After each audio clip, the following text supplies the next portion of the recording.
여러분 안녕하십니까? 반갑습니다.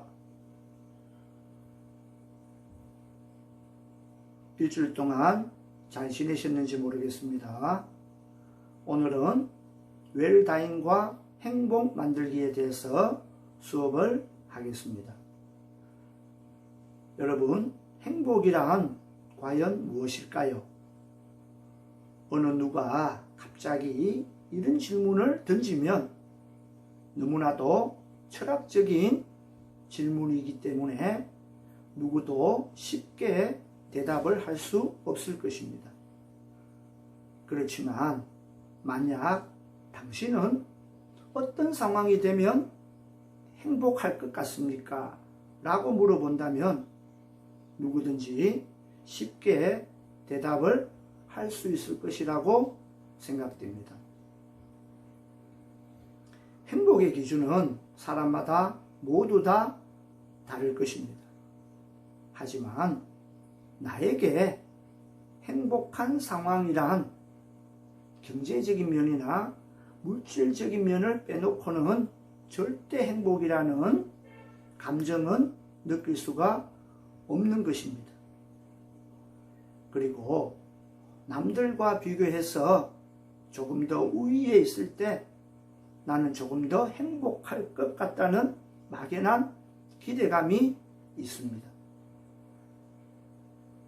자본주의 사회에서는 돈은 절대적인 행복의 기준은 아니겠지만 행복의 필수 요건 중 하나라는 것은 어느 누구도 반대하지 않을 것입니다.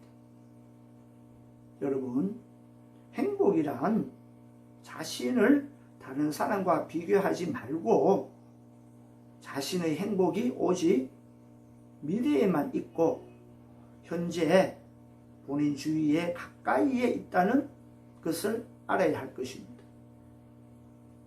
자신이 좋아하는 일을 하면서 좋아하는 사람과 함께 있는 것만으로도 행복할 것입니다.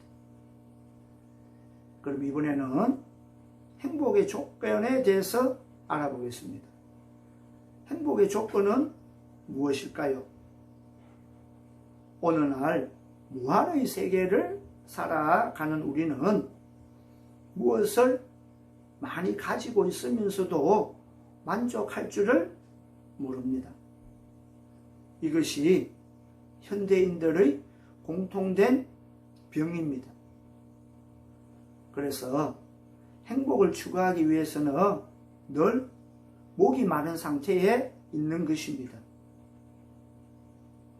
겉으로는 큰 집에 살고 잘 사는 것 같아도 정신적으로는 초라하고 궁핍한 사람도 있습니다. 우리는 크고 많은 것만을 원하기 때문에 작은 것이나 또는 적은 것에서 오는 기쁨, 아름다움, 사랑스러움을 잃어버리고 생활하는 분들이 많이 있을 것입니다. 우리는 커피숍에서 향기로운 차 한 잔으로 행복을 느낄 때도 있고 때로는 산길을 지나다가 무심코 한 송이 꽃 앞에서도 얼마든지 행복을 느낄 수가 있습니다. 때로는 친구로부터 들려오는 목소리, 전화 한 통화로도 행복해질 수가 있다는 것입니다. 일상적인 경험을 통해서 늘 확인할 수 있는 것처럼 행복은 크고 많은 데 있는 것이 아닙니다. 이처럼 일상적이고 사소한 우리 주변에 있다는 것입니다.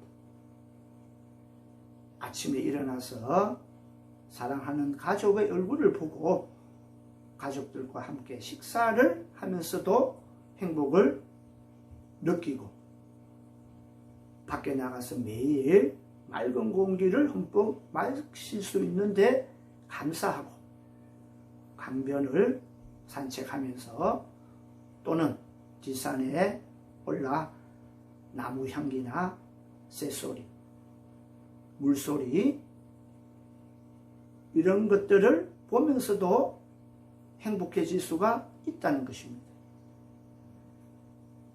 더불어 집에서 좋은 글을 읽는다든지 글을 쓰면서도 행복을 느낄 수가 있습니다.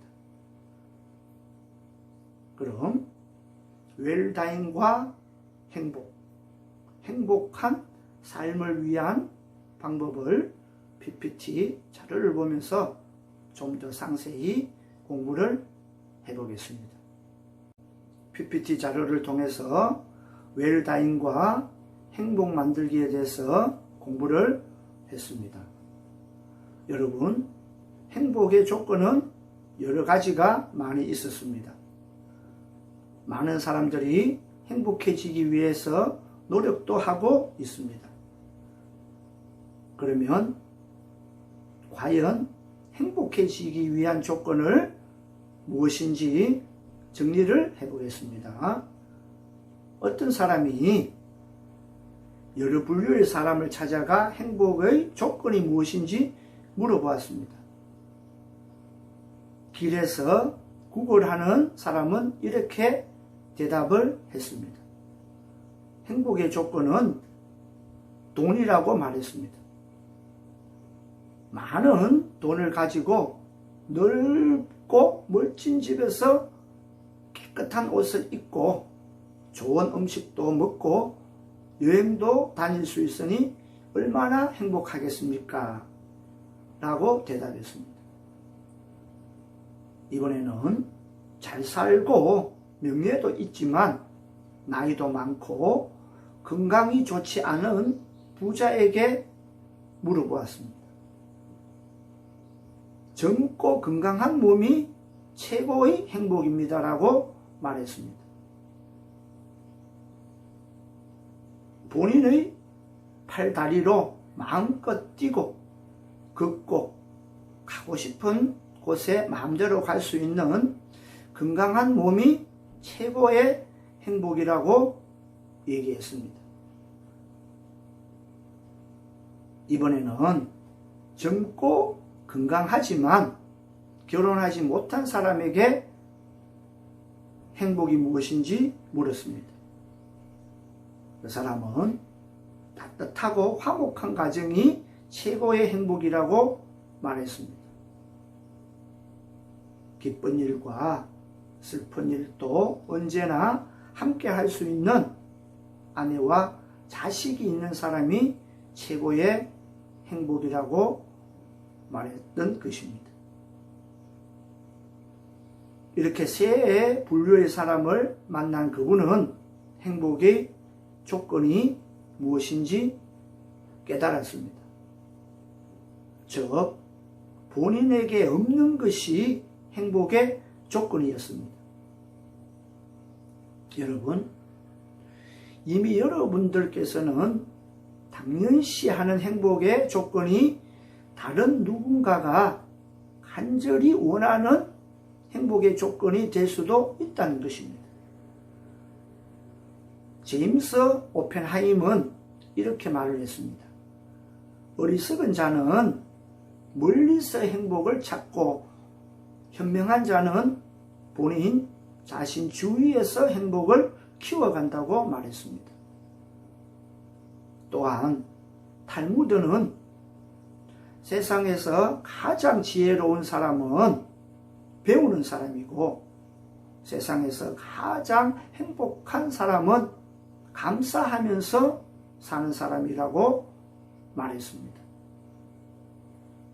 여러분, 행복은 결코 멀리 있지 않습니다. 현재 자신이 하고 있는 일에 감사하고 주위에서 행복을 찾아보신다면 작은 행복들이 많이 있으리라 봅니다. 그 행복들을 꼭 찾으시어 소소한 행복을 마음껏 누렸으면 좋겠습니다. 보통 웰다잉 교육은 죽음 준비 교육이라는 이름으로 어르신이나 또는 건강이 좋지 않은 분들 임사체험을 중심으로 장례 문화의 과정 중 하나로 다루어졌습니다. 그렇지만 요즘은 웰다잉의 목적과 실천을 통해 본다면 죽음 인식의 각인으로 사람의 변화를 이끌어내는 마음과 행복한 삶을 살 수 있도록 자기 개발에 좀 더 많은 비중을 두어 남은 삶을 후회 없이 행복하게 사는 쪽에 더 큰 비중을 두어야 한다고 생각합니다. 헬렌 켈러는 사람들이 맹인으로 태어난 것보다 더 불행한 것이 무엇이냐고 물어보자 시력은 있지만 인생의 꿈이 없는 것이 더 큰 불행이라고 대답했습니다.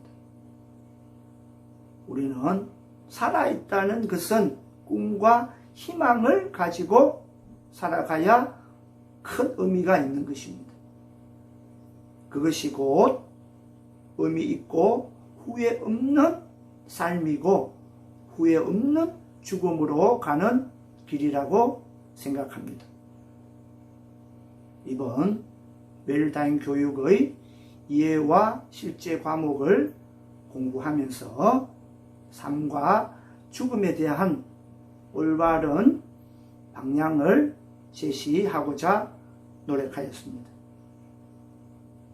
앞으로 웰다잉이라는 과목이 학문으로 자리 잡기를 기대해 보면서 그동안 제 강의를 경청해 주셔서 진심으로 감사드립니다.